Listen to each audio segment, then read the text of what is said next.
Welcome to the Sanford Crimson, your destination for all news Sanford related.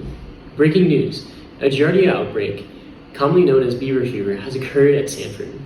Giardia duodenalis is a protozoan. It is protected by an outer shell called a cyst that allows it to survive outside the human body for long periods of time. It inhabits the intestines, specifically the duodenum and the upper jejunum, where the alkaline pH is favorable for growth. Transmission can occur through swallowing unsafe food or water contaminated with Giardia, through unsafe sexual contact with infected feces, in childcare settings, and through the transfer of those protozoans from infected surfaces into the mouth. Conventional water treatment plants that use coagulation sedimentation filtration methods are needed to prevent waterborne giardiasis outbreaks. Around 200 million people are infected worldwide annually, and about 500,000 deaths are reported each year. The infection rate is around 2 to 5% in developing nations, while in developing nations it is around 20 to 30%. The US experiences a 3 to 7% infection rate, with around 15,000 cases annually. This outbreak is concerning and is currently being investigated to find out where the source of this outbreak is on Sanford's campus. Hello, Mr. Harris. Hope all is well. I know you've been experiencing severe stomach pain, diarrhea, nausea, and greasy stool, correct? Yep, that's correct. Okay. So I ran microscopy with direct fluorescent antibody test, and I have good news. You don't have E. coli, but you have Giardia though. Oh no, how could this happen? Well, there are a couple ways this could have happened. Giardia transmits through the fecal-oral pathway. Have you had any contaminated food, been traveling, drinking unsafe water, or been around a daycare by chance? I have been swimming recently. I can't remember drinking any of the water, but is this something that I need to worry about? Nah, you're good. Now, if you were older or a baby, then maybe. But you will most likely recover within 2 to 6 weeks. Like 90% of patients do. Only in like 10 to 50% of the time, patients do not recover.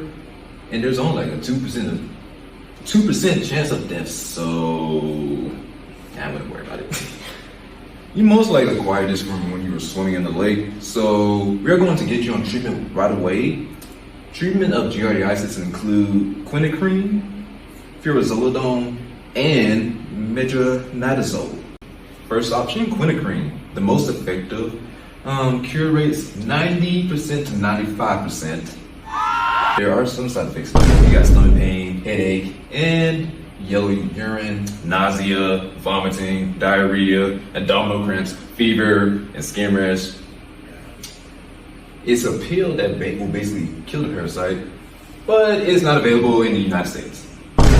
Option number 2, we got furosemide. It is taken in liquid form, mostly preferable for for babies and stuff. Cure range 75% to 90%. Side effects are gastrointestinal symptoms, fever, rash, occasional urticaria, and the urine may become brown. So there's also some serious side effects like hemolysis. So this one do either, and it's not legal in the United States either. And that leaves us with metronidazole. This one has a cure rate from 85% to 95%, pretty good. Side effects can include a metallic taste, dark urine, occasional gastrointestinal symptoms, and candidal overgrowth in the bowel. But it is available in the US and will work by killing the parasites. You will take this pill in doses of 250 milligrams 3 times a day for 7 days.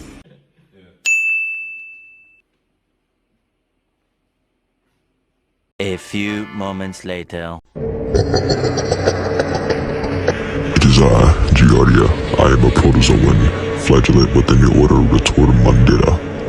My appearance is pear-shaped and dorsally convex, and I have shallow ventricle concave sucking disc that allows me to attach to your intestines.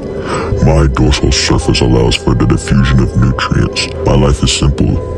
I was once a cyst, but I was was ingested and I became a trophocyte. And now I will feed on the host and nothing will stop me.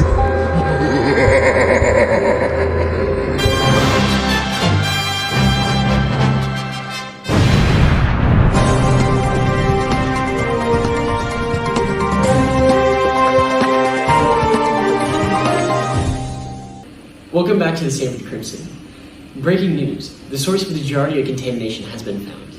Giardia causes significant public health concerns in regards to water sources because if not found quickly, this can cause a lot of infections in the population, and reinfection is possible if the source is not decontaminated properly. This is a large concern in developing countries and isn't as commonly a concern here in the US because of proper filtration. However, infection can still occur. Scientists have been analyzing every water source on Sanford's campus, and the source was found to be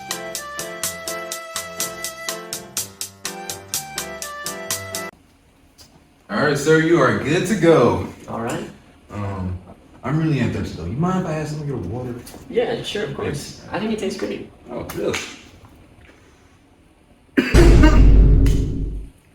Where'd you get this water from? I got it from a person on Ben Brown. They were taking it out of the fountain.